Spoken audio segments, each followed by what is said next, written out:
Yashodanandana Vrajajanaranjana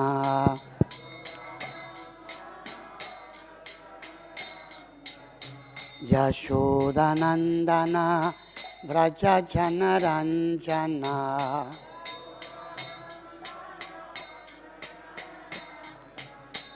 Yamunatira Vanachari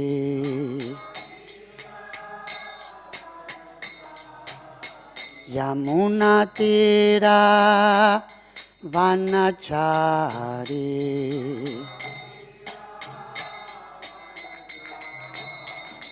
Jaya Radha Madhava Kunja Vikhari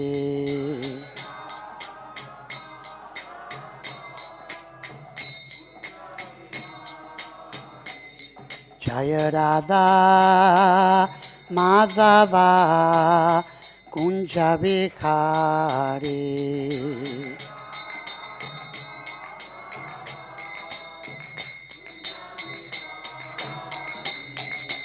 Gopi Janna Vallabha Girivaradhari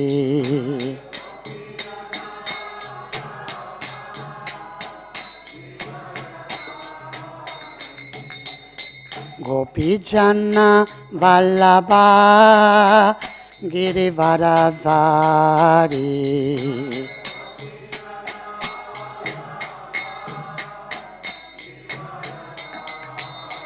Yashodanandana Vrajajanaranjana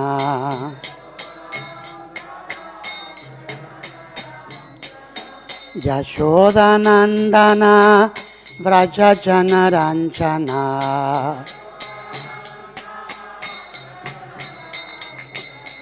Yamunatira Vanachari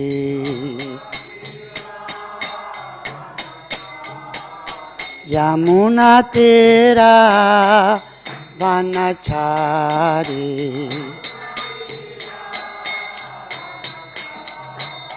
Yamunatira Vanachari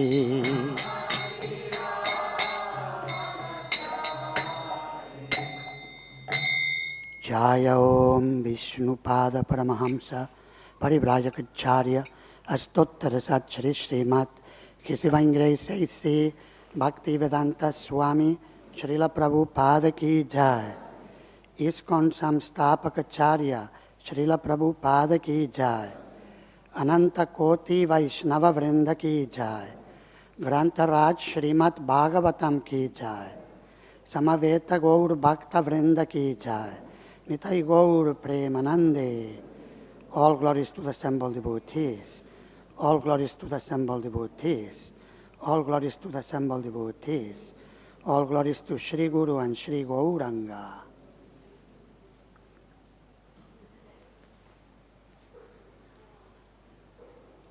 Om Namo Bhagavate Vasudevaya. Om Namo Bhagavate Vasudevaya. Om Namo Bhagavate Vasudevaya. Narayanam Namaskritya Naram Chaiva Narottamam Devim Sarasvatim Vyasam Tato Chayam Mudirayet Nigamakalpa Tarur Galitam Palam Shukha Mukha Tamrita Drava Samyutam Pibata Bhagavatam Rasamalayam Muhuraho Rasika Bhuvi Babukaha. Hare Krishna, thank you very much for coming for today's Srimad Bhagavatam class, corresponding to the third canto, chapter 2, entitled Remembrance of Lord Kṛṣṇa. And we are in text number 30. prayuktān bhoja-rājena māyinaḥ kāma-rūpiṇaḥ līlayā vyanudat tāṁs bālaḥ krīḍanakān prayuktān bhoja-rājena māyinaḥ kāma-rūpiṇaḥ līlayā vyanudat tāṁs bālaḥ krīḍanakān prayuktān bhoja-rājena māyinaḥ kāma-rūpiṇaḥ līlayā vyanudat tāṁs bālaḥ krīḍanakān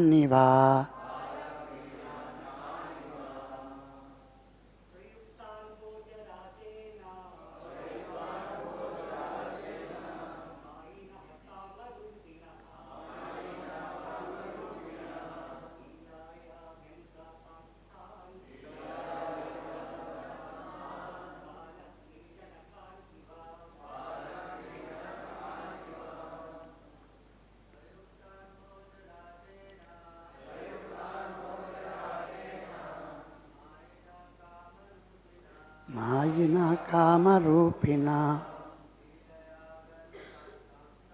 līlayā vyanudat tāṁs bālaḥ krīḍanakān prayuktān bhoja-rājena māyinaḥ kāma-rūpiṇaḥ līlayā vyanudat tāṁs bālaḥ krīḍanakān Vaishnavis, prayuktān bhoja-rājena māyinaḥ kāma-rūpiṇaḥ līlayā vyanudat tāṁs bālaḥ krīḍanakān prayuktān bhoja-rājena māyinaḥ kāma-rūpiṇaḥ līlayā vyanudat tāṁs bālaḥ krīḍanakān prayuktān bhoja-rājena māyinaḥ kāma-rūpiṇaḥ līlayā vyanudat tāṁs bālaḥ krīḍanakān Srila Prabhupada's translation and purport. Prayuktān, engage. Bhoja-rājena, by King Kaṁsa. māyinaḥ, great wizards. kāma-rūpiṇaḥ, who could assume any form they liked. Līlayā, in the course of the pastimes. Vyanudat, killed. Them. As they came there. Bālaḥ, the child. Krīḍanakān, dolls. Iva, like that. The great wizards who were able to assume any form were engaged by the King of Bhoja, Kaṁsa, to kill Kṛṣṇa. But in the course of his pastimes, the Lord killed them as easily as a child breaks dolls. Can you follow my English, Spanglish? Yeah. I'm accustomed to preach in Spanish because the last years Spain is my prabhupada days. So please bear with me. If you don't understand something, you can raise your hand and I can clarify. Okay? I'll read it again. The great wizards who were able to assume any form were engaged by the King of Bhoja, Kaṁsa, to kill Kṛṣṇa. But in the course of his pastimes, the Lord killed them as easily as a child breaks dolls. Purport. The atheist Kaṁsa wanted to kill Kṛṣṇa just after his birth. He failed to do so, but later on he got information that Kṛṣṇa was living in Vṛndāvana at the house of Nanda Mahārāja. He therefore engaged many wizards who could perform wonderful acts and assume any form they liked. All of them appear before the child Lord in various forms, like Agha, Baka, Pūtanā, Śakaṭa, Tṛṇāvarta, Dhenuka and Gardabha. And they tried to kill the Lord at every opportunity. But one after another, all of them were killed by the Lord as if he were only playing with dolls. Children play with toy lions, elephants, boars, and many similar dolls, which are broken by the children in the course of their playing with them. Before the Almighty Lord, any powerful living being is just like a toy lion in the hands of a playing child.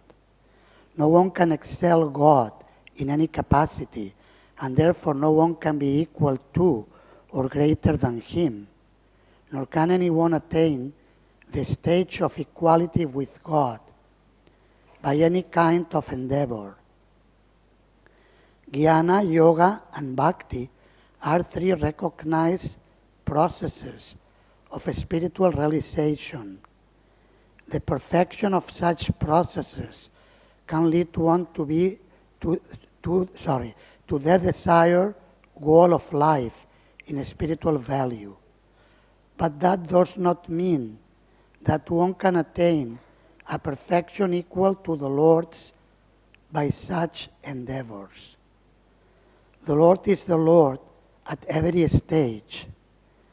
When he was playing just like a child on the lap of his mother, Yashoda Mai, or just like a cowherd boy with his transcendental friends, he continued to remain God, without the slightest diminution of his six opulences.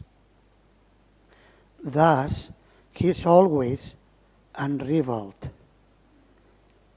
Prayuktān bhoja-rājena māyinaḥ kāma-rūpiṇaḥ līlayā vyanudat tāṁs bālaḥ krīḍanakān.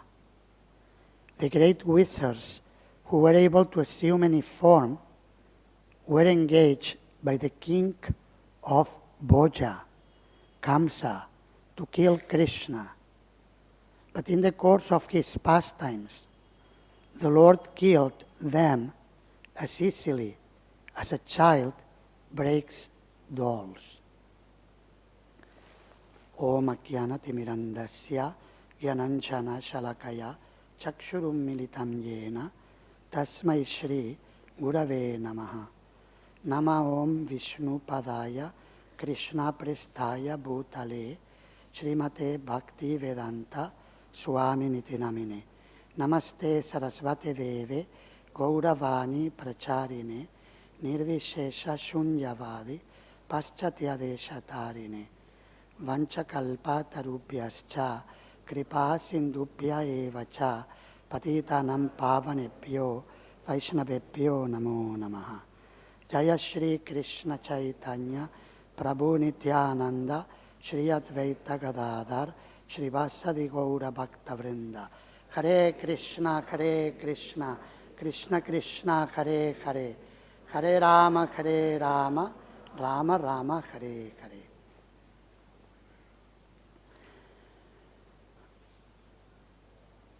We are reading from Sri Uddhava's remembrance of Lord Krishna in separation.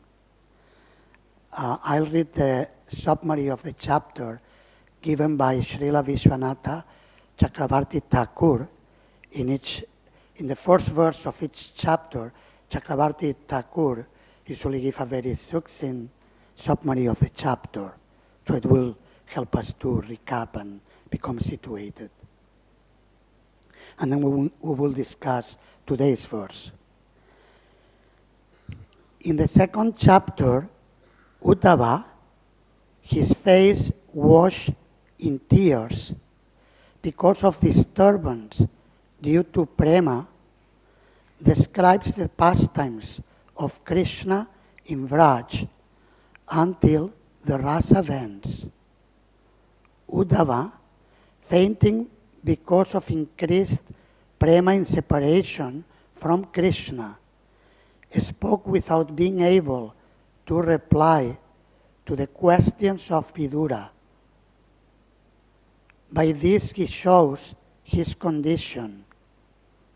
He began to remember the Lord when his fainting was broken by the loud questions of Vidura.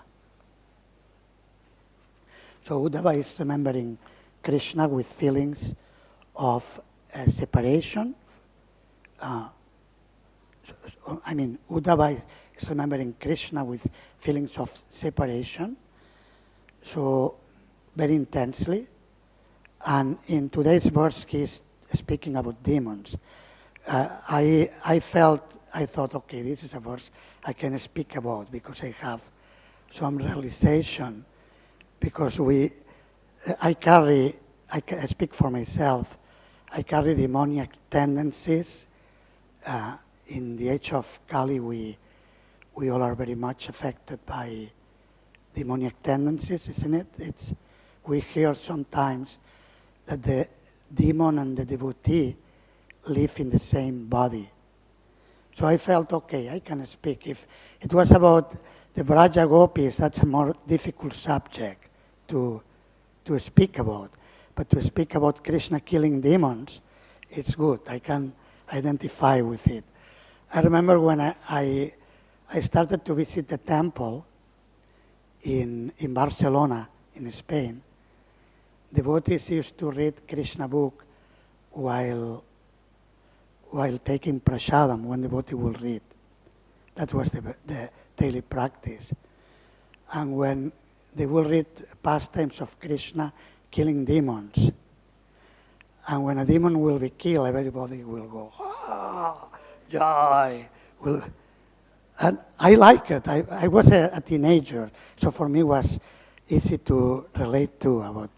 Of course, nowadays people could question, nowadays killing in the name of religion is a very sensitive subject matter, and we should be very careful when we're preaching, and very careful about how we present the subject, like Kurukshetra. Or I remember one time in one interreligious program, there was one representative of Islam, and he gave his presentation.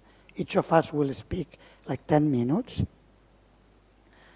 and he gave his presentation, and he was speaking about, he mentioned the jihad,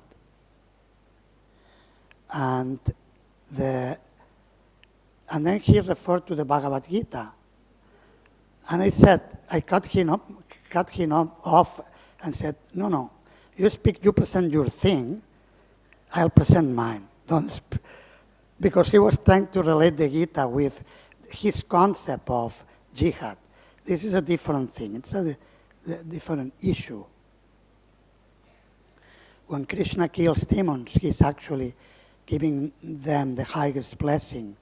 Like in a previous verse, Agha baki yams stanakala kutam. It was mentioned how Krishna gave the position of mother, a nurse, to a demoness, faithless demoness, who had wanted to kill Krishna with a poison on her breast. But Krishna was so kind that he gave the position of mother. Anyway, the topic I was thinking to explore today, it's about three types of course, Krishna's power to defeat and destroy the asuras is a very important point.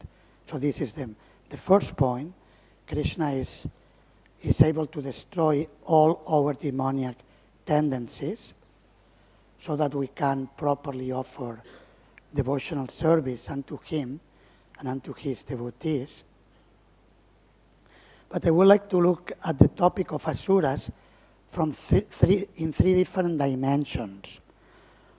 One is looking at the non-devotees, like mundane persons with power, and we will read a couple of quotes by Srila Prabhupada on that. And then I would like to focus more on the demonic tendencies which may creep in and affect our practice of devotional service. In the age of Kali, that's not surprising. And it happened even in Lord Chaitanya's time. Like Kala Krishnadas, when he was seduced by the gypsies, we can even wonder, how is it possible a personal servant of Sri Chaitanya Mahaprabhu was seduced by the gypsies? How is that possible? But it is possible, it happened. It's part of the historical accounts of Sri Chaitanya Mahaprabhu's Leela. And we see also in the Krishna consciousness movement how many things, unfortunate things, happen as well.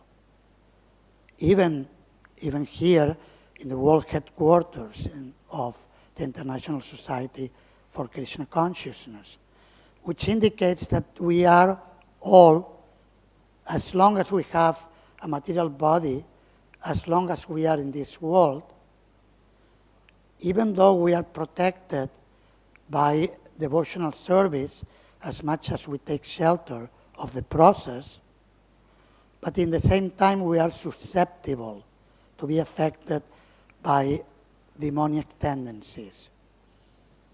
And therefore I would like to explore a little bit this topic, like demonic tendencies. Srila Bhaktivinoda Thakur has compared the different demons of Vṛndāvana killed by Kṛṣṇa and different Leelas of Kṛṣṇa to specific materialistic tendencies we may be affected by. And by hearing about Kṛṣṇa killing those demons and meditating on the deep meaning of it, we may become purified from those tendencies.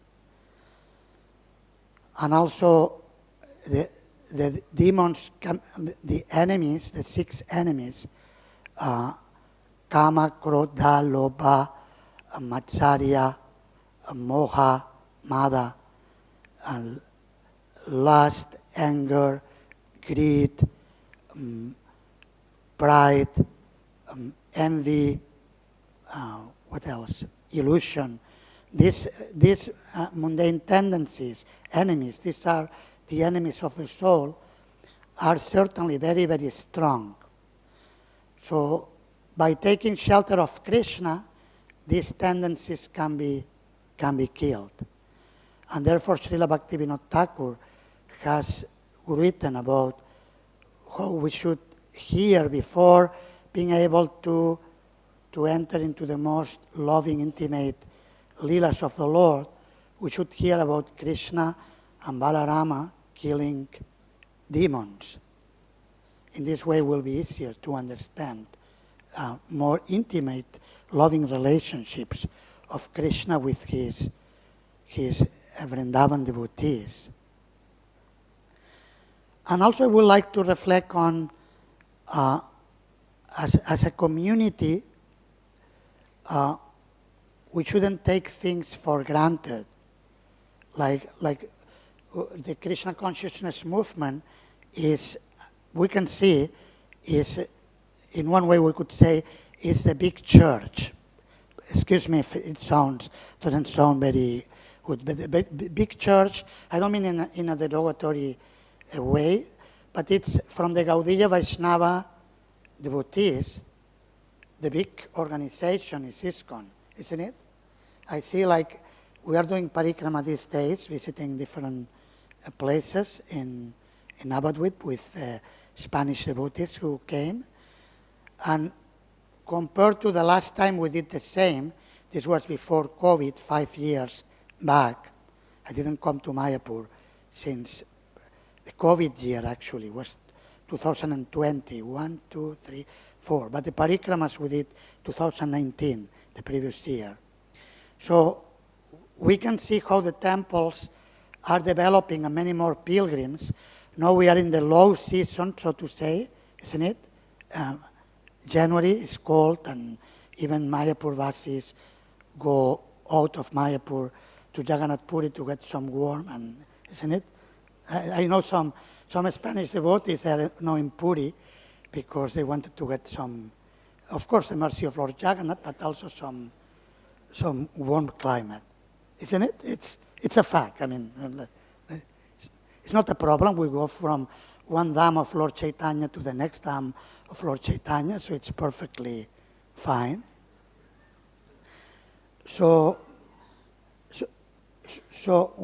But I did notice how the temples are, each time I come and go to the parikramas, the temples have improved.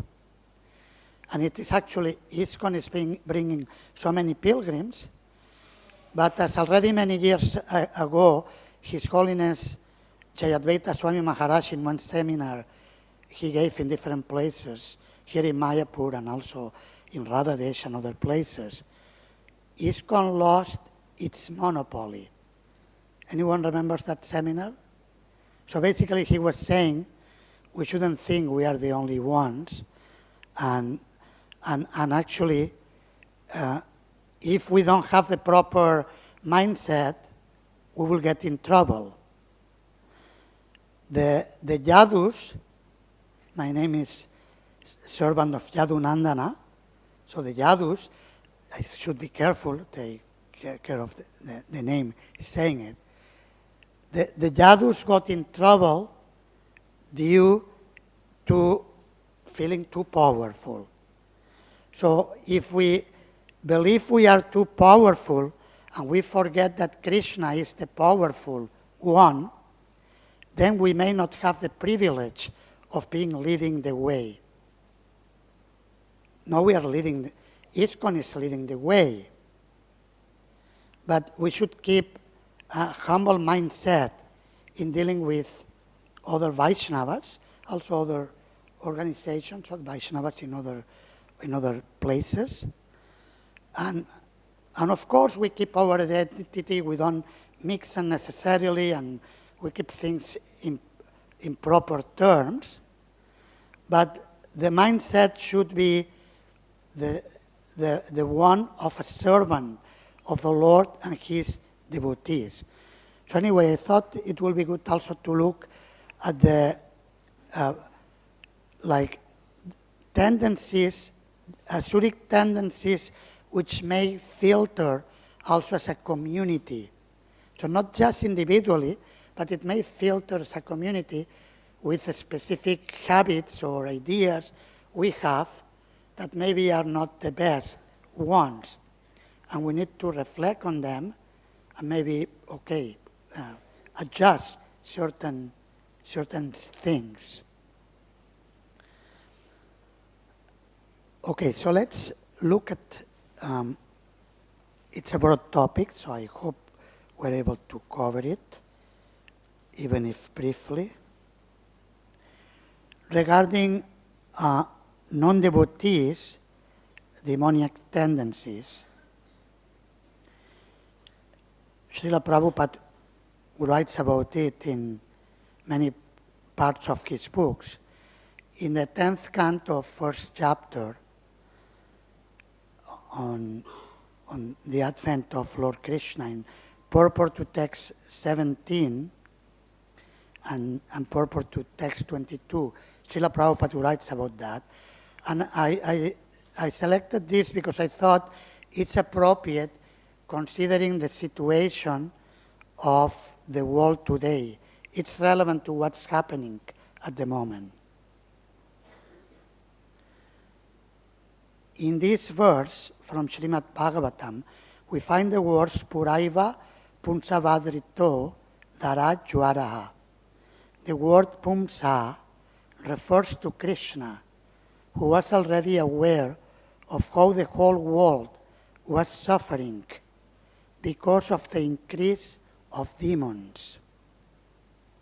Without reference to the supreme power of the personality of Godhead, demons assert themselves to be independent kings and presidents, and thus they create a disturbance by increasing their military power. When such disturbances are very prominent, Kṛṣṇa appears. At present also, various demoniac states all over the world are increasing their military power in many ways. And the whole situation has become distressful. Like recently we are hearing about Third World War again, that there are discussions that may happen, and about use of nuclear weapons, isn't it? It's some people say, no, the Third World War has already started in a different fashion, different way. Whatever it is, but what Srila Prabhupada wrote so many years back, more than 40 years back, it's very, very prevalent in the present context we are living at the moment. Therefore, Kṛṣṇa has appeared by his name in the Hare Krishna movement, which will certainly diminish the burden of the world. Philosophers, religionists, and people in general must take to this movement very seriously, for man-made plans and devices will not help bring peace on earth.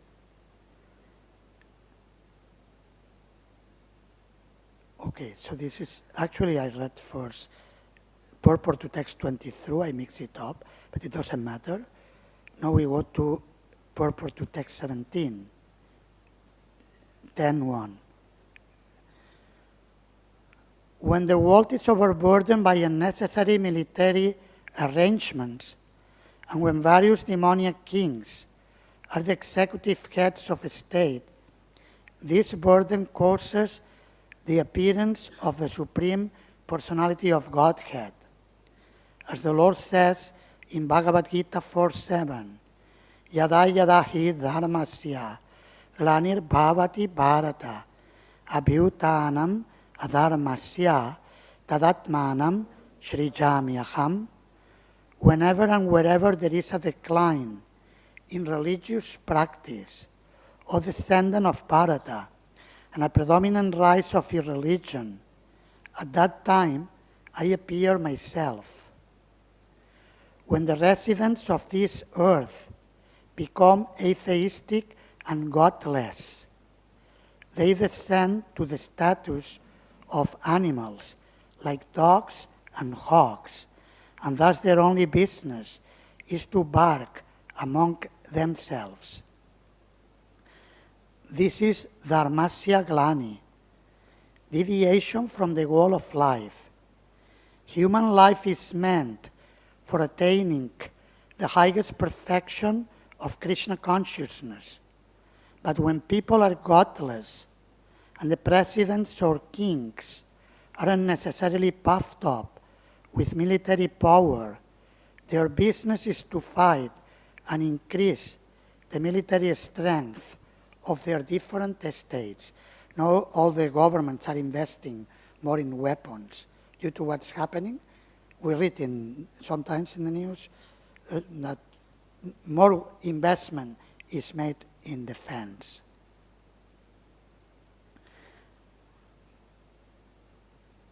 Such preparations are certainly unnecessary. They reflect the false pride of the heads of state. The real business of a chief executive is to see to the happiness of the mass of people by training them in Kṛṣṇa consciousness in different divisions of life. Chatur varnyam maya shrishtam urna karma vibhagachaha. Bhagavad Gita 4.13.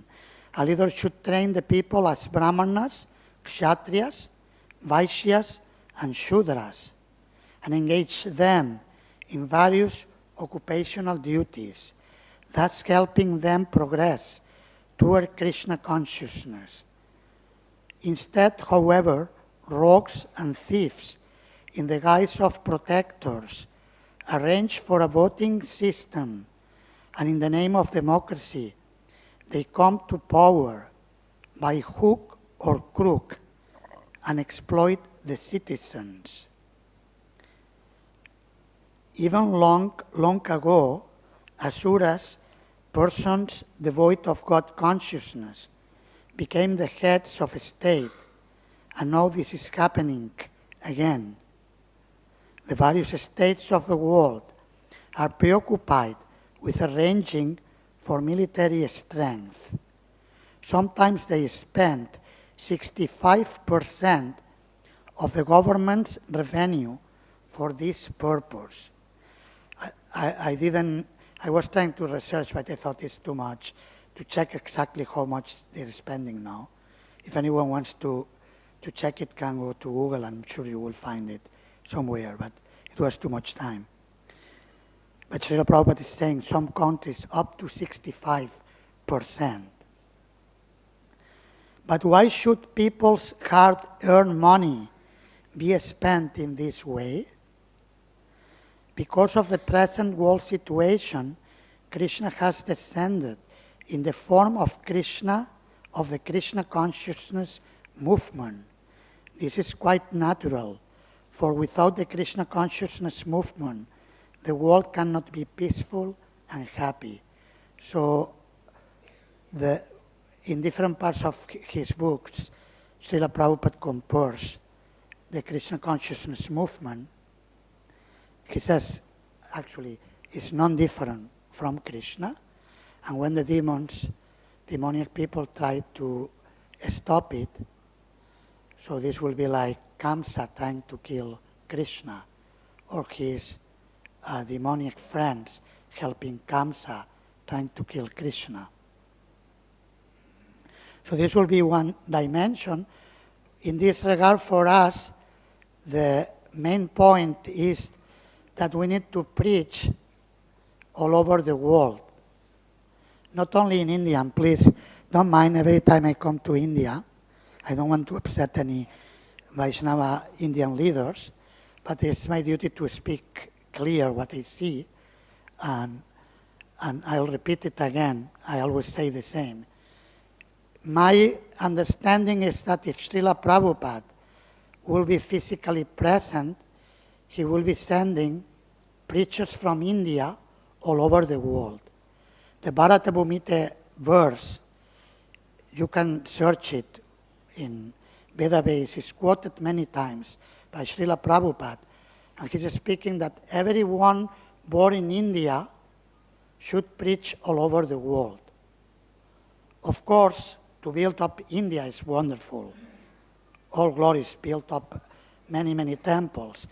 But it is required that many preachers go all over the world. The movement cannot be in balance, that one place is flourishing like anything, and the other places are struggling to survive. That's not sensible. That has to be corrected.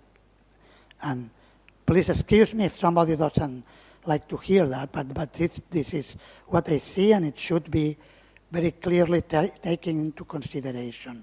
Because this was Srila Prabhupada's modus operandi. If we see how he was doing things, the 12 years he was present, he was sending preachers from the West to India to build up India. Now it's time to send preachers from India to the West. And we cannot be fighting among ourselves, like saying Vedic, non-Vedic, and all these things. We need to talk and to work together as brothers and sisters, servants of His Divine Grace, Srila Prabhupada, and build up the mission together. This is the principle. So this is in relation to missionary preaching, spreading. We can counteract the influence of demoniac leaders by preaching the holy name of the Lord. That means many preachers need to go to the West and build up the mission. It is urgently required. Otherwise, we cannot really do our job, our service, which is to spread the holy name of the Lord, to counteract all these wars that are taking place in different places of the world. Then in regard to individual demonic tendencies, we may then spread and create communal demoniac tendencies. Srila Bhaktivinoda Thakur, in his Chaitanya Shikshamrita, has compared different demons, different asuras, to individual tendencies or anarthas that may affect us. Like Pūtanā is the false guru. The false guru sometimes identified like the person who is not qualified and is acting as guru. That will be one way, but also the false guru, it's when we take our logical, mundane mind to analyze devotional matters. And then this will be also false guru, our own internal false guru. I'll read something about it soon. And then we have Śakaṭa Sura, represents the old bad habits, the burden, the demon card. So we carry many old bad habits that may affect our behavior or our dealings with others. Tṛṇāvarta is the pride for learning, and based on that we may give wrong arguments. Like nowadays, many times we talk about, of course, as we have heard, Daivi Varna Ashrama is most important, but Daivi Varna Ashrama, according to the teachings of Srimad Bhagavatam and Sri Chaitanya Mahaprabhu and the Vaishnavacharyas, is subservient to Shuddha Bhakti. So we shouldn't put the things in the other way around. It will create problems, if individual problems and problems for ISKCON, for the development of the mission. The Yamala Arjuna trees are, and their liberation is compared to, their condition was due to pride origin by wealth. And then the attachments that may arise by having too much wealth, one may misuse wealth. If one has wealth, must use it in the service of the Lord and the devotees, otherwise may get into trouble, like Nalakuvara Manigriva did. But Satsura, the calf demon, is compared to greed and sinful actions. It appears to be very, like in today's verse, we read kāma-rūpiṇaḥ. Kāma-rūpiṇaḥ indicates that the demons, they were able to change their bodies. So like here, Vatsasura became a calf. A calf is very charming, but he wanted to kill Kṛṣṇa. What type of calf is that? Or Pūtanā. Pūtanā became she appeared to be like a goddess of fortune. Mother Yashoda didn't hesitate to let her feed his baby Kṛṣṇa, because she thought that she's a goddess of fortune. She's a heavenly damsel who is coming to feed Kṛṣṇa. So like that, in Spain we have a saying, everything that glitters is not gold. So that's something to keep in mind. Everything that glitters is not gold. Bakasura indicates duplicity and cheating. Aghasura, violence towards others, etc. So each demon has one influence, a particular influence, and by reading how Kṛṣṇa kills, that demon will also get purified from that particular tendency. And then in terms of the communal tendencies, one is there are two, forest fire, and Srila Bhaktivinoda Thakur explains that these two forest fire can be compared to fighting among devotees. Among religious organizations, and many times inside the religious organizations, how many times there are conflicts within the same community. So that's actually a demoniac tendency. We cannot allow that to happen. If there are conflicts, we need to do something to rectify them. The conflict cannot be the star in what's happening in ISKCON, because that's not our mission to fight. Our mission is to cooperate, to spread the Krishna consciousness movement in every town and village of the world. And there is so much work to be done. There is no time to be wasted. So this principle is most important to consider. No fights within one temple, wherever we are, or congregation. And if there are fights, it has to be sorted out quickly. Not even over very complex matters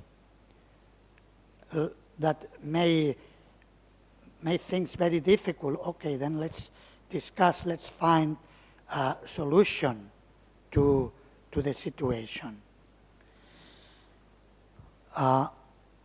What to speak then about fighting? Sometimes it has been mentioned about splitting ISKCON. I mean, what nonsense is this to speak about that? That's nonsense. Srila Prabhupada doesn't want to split ISKCON, wants to make ISKCON stronger, unified. So we need to work together under the guidance of the authorities, and if there is a problem among authorities, it needs to be solved by dialogue, by discussion, until a conclusion is reached that, okay, the Vaishnava community is satisfied. Otherwise, we may then what happens? We become like other churches. Like we see in the history of the world, different religions, there is a fight, a major split. That shouldn't happen. India and the West has to work together. And excuse me if I'm speaking things that seem to appear somewhat, someone could say, political. It's not political. This is Srila Prabhupada's instructions, and that's why I'm speaking. We're in the world headquarters, and as a member of the Sannyasa Order of Life, as His Holiness Bhakti Vikash Swami Maharaj says, sannyasis should speak strong. So then in Spanish we say we don't have any hairs on the tongue. It's an expression. So we can speak clearly. Of course, respectfully to each and every Vaishnava, and respectfully, but like a spade, call a spade a spade. Things should be spoken clearly. So there is a need for unity and for India to help the West. Please consider. Of course, it's wonderful to live in Sri Dham Mayapur, it's a holy Dham, but from time to time, go a little bit to the West and give mercy to the Westerners. They need the mercy. We need the mercy. Please do so. And don't expect the West to pay the trip. India is wealthy now, it's a superpotency. India pays the trip and helps the West. In the past, the West helped India. Now the West needs help. India should help the West. I hope I'm not being too outspoken here.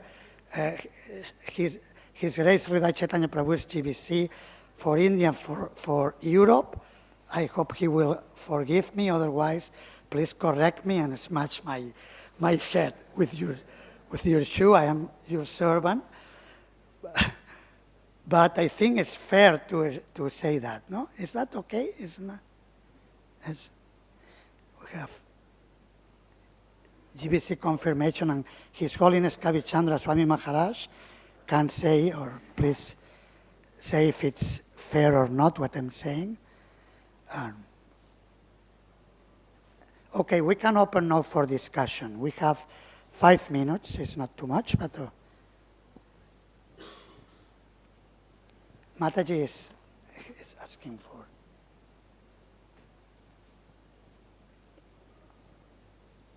Hare Krishna Maharaj, thank you very much for your straightforward, honest presentation. I very much appreciate it, and I think all of us here do. The world situation is so dire that there's no question of fighting. We either sink together or, we either swim together or sink together. So everyone has got to help everyone. I myself, born and brought up in India, have been preaching in the West for 20 years. And now I'm here in Sri Mayapur Dham. I still don't know what is Lord Chaitanya's desire. I'm trying to figure that out. But one concern I have is, why are we not emphasizing on farm communities where we can have these strong, loving relationships you're talking about? Because the world situation is so dire that we have no time to lose. We are losing land to climate wars, climate crises. We are losing water, we are losing all the natural resources at such a time where, Srila Prabhupada said, this is the moment which will save the world in its darkest hour. This is the world's spiritual headquarters of ISKCON. I don't see any plan to have a farm community here. And to me, that's really astonishing. So I'm still trying to figure that one out, if you can shed some light on that. That question, we have one of the GBCs for Mayapur, so sorry to throw the hot potato to the GBC, but maybe His Grace Hridaya Chaitanya Prabhu, you want to say something about that? Because it's about, I don't know about the plans for Sri Dham Mayapur for...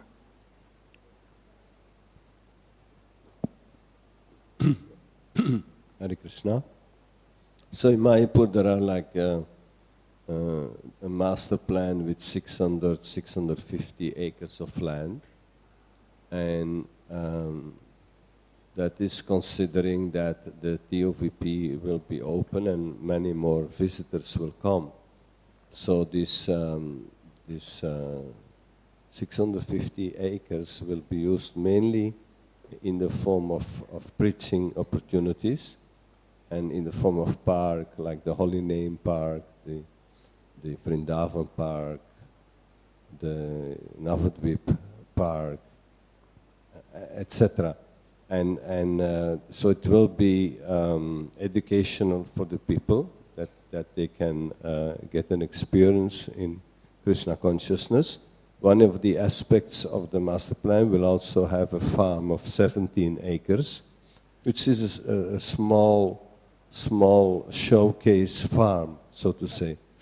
But the real farm in the future, we will have to have a real farm where devotees live according to Srila Prabhupada's instruction and simple living, high thinking lifestyle, whereas Srila Prabhupada wanted the farms to provide all the milk, not only for the deities, but also for the devotees, and also even for the festivals and visitors.